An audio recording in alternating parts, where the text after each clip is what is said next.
Hello, Isatou. How are you?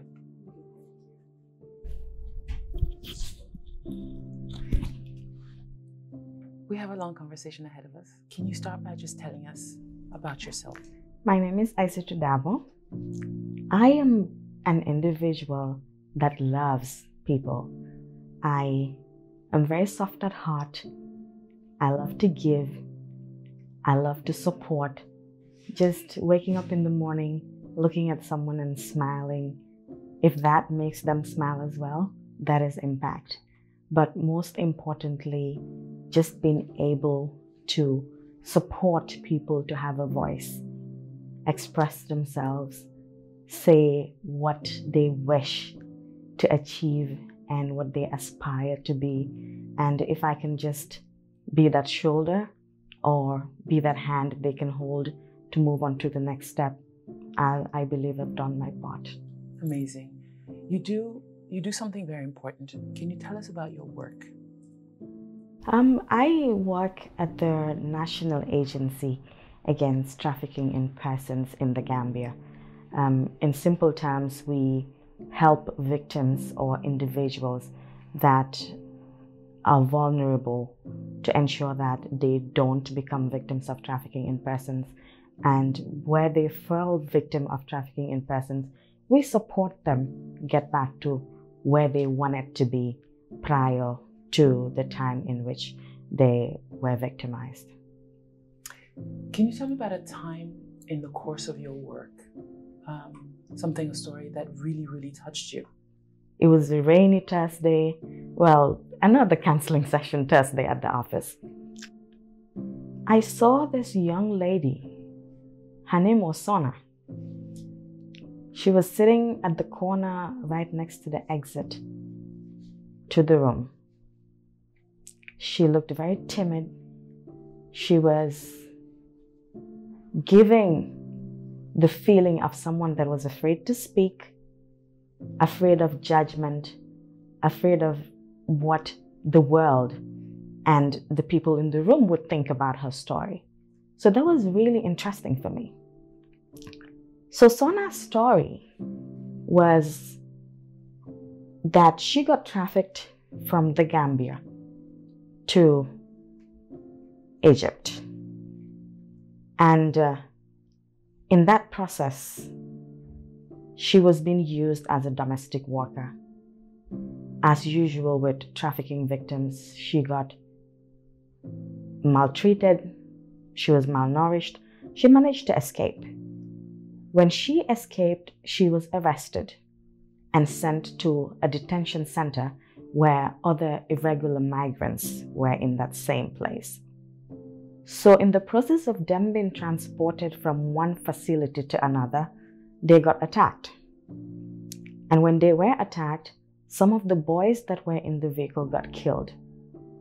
And in order to survive, she had to pretend that she was also dead by laying next to a couple of dead bodies.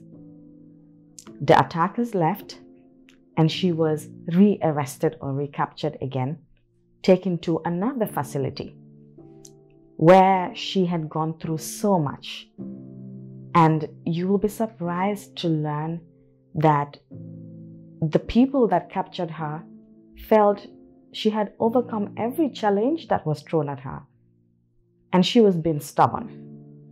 Her only crime at that point was surviving. The striking part of her story, and what keeps me motivated to support people like her, is that her punishment at that point was she was infected with the HIV virus. Sona got injected with the HIV virus at that point. It made me realize how cruel people can be to people that are not in a position to protect themselves. That made me appreciate the very little things in life, for the simple reason that I have an option to choose whether I want to sleep with the light on or the light off. Sona doesn't have that option. She's scared of the dark. Any single time she closes her eyes, it's a replay of all the horrible things she's gone through in life. And that is a call for action in silence. That's amazing. That's chilling in hearing you're sitting and have a responsibility to all of the people that come through your path. Has that changed? Has this story, has engaging with her changed how you work? Tremendously. In what way? Prior to my experience with Sana, again, her story is a dark one, but I believe it was a light bulb for me because it created a brighter picture of what I wanted to achieve for her and for people like her. It made me understand that it's not just about sending the message, but it's about getting the people that are receiving the message to listen, digest the information, and take action. When you say people that are listening to take action, what is not happening that you wish was happening more? The very people that hold positions of responsibility and authority like myself. This applies to law enforcement officers to understand that anytime you let one single issue slide, you're creating a situation in which another young person like Sana can be subjected to more serious situations than she did. This is also not just for law enforcement officers, but for government officials and the government to equally continue to remember that anytime you invest $100, $1,000, $1 million on anti-trafficking efforts, you're not only doing that because the law states this is what you're supposed to do. You're doing it because you're creating an impact in the lives of every young person. You're equally impacting the lives of their parents because when the children suffer, their parents don't sleep. When a child suffers, the mother doesn't have a peaceful life. So the impact cuts across. And this is the responsibility of the government. It's the responsibility of law enforcement officers. It's my responsibility. So it's a question of holding each other's hands and pushing what should not be encouraged in society. And holding each other accountable. Absolutely. You yourself sit in a position, as you said, of responsibility, of decision making. Do you feel being a public servant, is that helpful to the cause? Do you feel you've been able to do what you wanted to do, or are you able to do what you want to do and serve in the way that fulfills what you feel your mission is? Yes.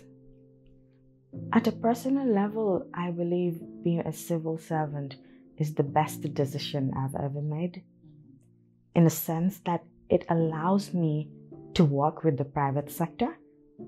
That means being engaged with people that are not in civil service. So it's a win-win situation. In addition to that, it gives me the opportunity to directly deal with the community, for the government is there to serve the people. And the impact is way greater than you can imagine. Amazing. You've used the word service a lot. Let me ask you this as the last question. Who or what are you in service of? I am in service of my people and humanity. Thank you, Isatou. You're welcome.